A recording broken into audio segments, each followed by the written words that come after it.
Hi everyone. One of the reasons that people, me included, are experiencing those heavy emotions like anxiety or fear or anger or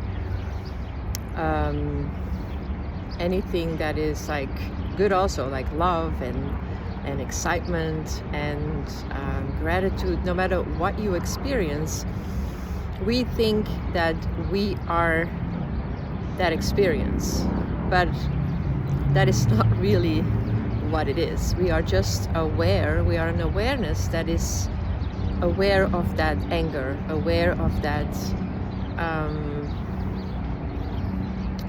of the feelings, the emotions that show up.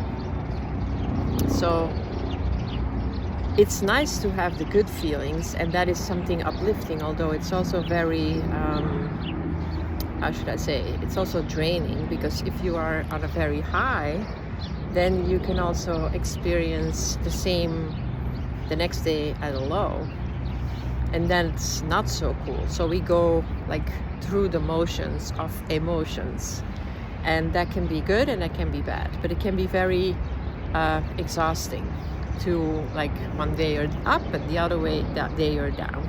It would be nicer if you can just get to the point that you're, I'm not saying neutral, but that you feel a sense of calm and bliss. I call it bliss because bliss is not like happy, euphoric. Bliss is more like an expansion of a silence, like a very calm, nice feeling to have. And so in order to get to that state, you have to disconnect from, and I'm hoping I'm saying it the right way, because it's not really what I mean, but I don't have other words, like disconnecting from the body-mind, not identifying with the body-mind. Your body-mind is the vehicle through which you're capable of feeling all the emotions. It wouldn't be that way if there was no body-mind. If you were just floating in space, you would just feel, if you would be disconnected from your body, you're the infinite being, and you are who you really are, and you're not in the body, you can also not have the earthly experience. That's one of my fears when I was reading about non-duality and enlightenment and having that feeling of bliss. It was one of those things that I thought, no, I don't want that. I want to be able to really enjoy life. And then I also read about Muji in the non-duality, that he really loves food and loves eating and loves being, like, loves his earthly experience. And that made me understand that it is all like a story. It's not really real. So I always use the comparison of a car. Like, our body is like a car.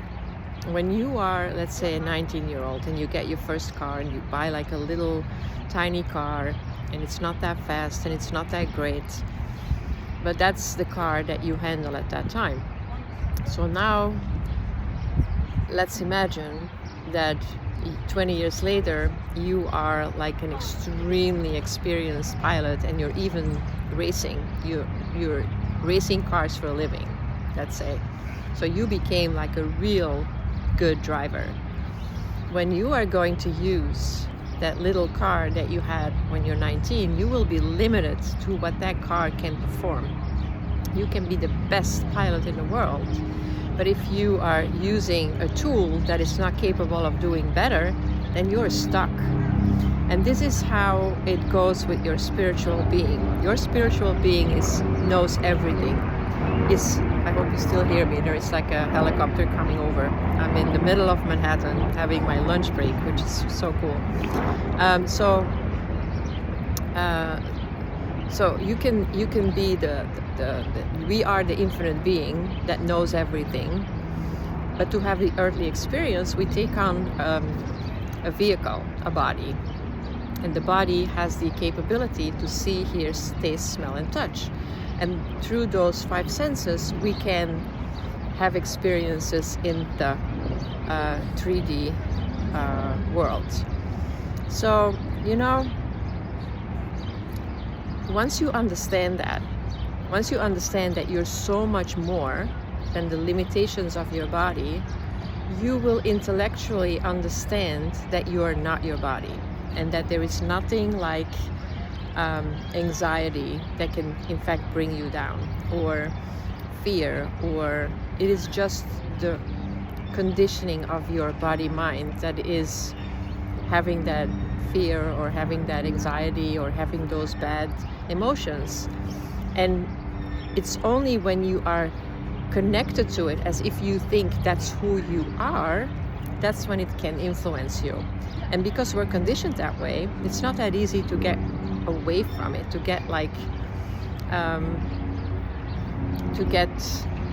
to the point that you disconnect from that. But if you can be the infinite being that you are and disconnect from the body mind to the point that you say, okay, I am aware of what's going on, and you're looking at it, you look with your infinite being at your body mind and you say, okay, there is an awareness of anger, there is awareness of sadness, there is awareness of pain, but you don't identify with it. If you try that, to like disconnect from that feeling, you create a space where the stillness can come in, and where your infinite being can take out more. You allow your body to expand. So that's when you are going from that little car that doesn't do much to a Lamborghini who can move faster, because you allow the body to expand. So when you allow the body to expand, then you will also be able to feel or being aware of the stillness, of the bliss. And the bliss doesn't mean that there is no anxiety. The bliss doesn't mean that there is no pain. The bliss means that you're not connected to it, that it doesn't affect you to the degree that it is devastating, or that it gives you like anxiety attacks, that your heart starts racing, that you become like ill. That's when illnesses creep in, God forbid. Like illness is the last stage. It's like the manifestation of ill thoughts, like thoughts that if you think that you are the anxiety, that you are the anger, you are all those negative vibrations, that's when your body is going to vibrate on that same level, and your vehicle is going to get in trouble.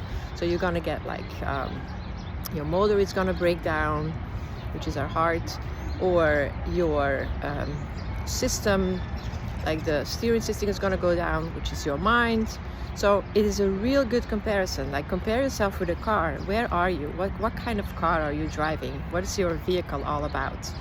And so the expansion with disconnecting from the car that you're in, you look at the car from an outside and say, okay, if I want to do this, I'm going to have to upgrade my car. I'm going to need the Lamborghini if I want to do the work that I'm doing, or if I want to be the person that I want to be. So in order to become who you want to be, you need to expand, which you can do by disconnecting from all the negative vibrations that you allow.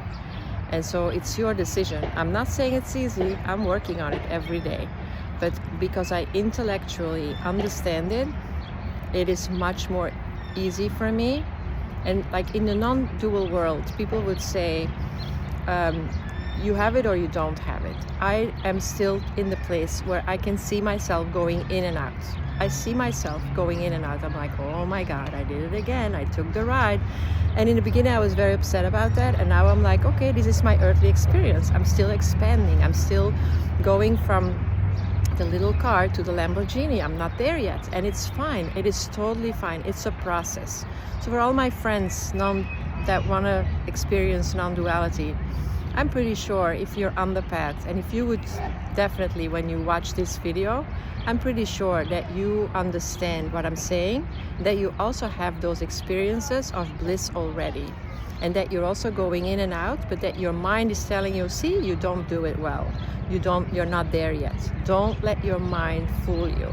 Your mind is just a program. It's not who you are. Listen to your infinite being make the expansion.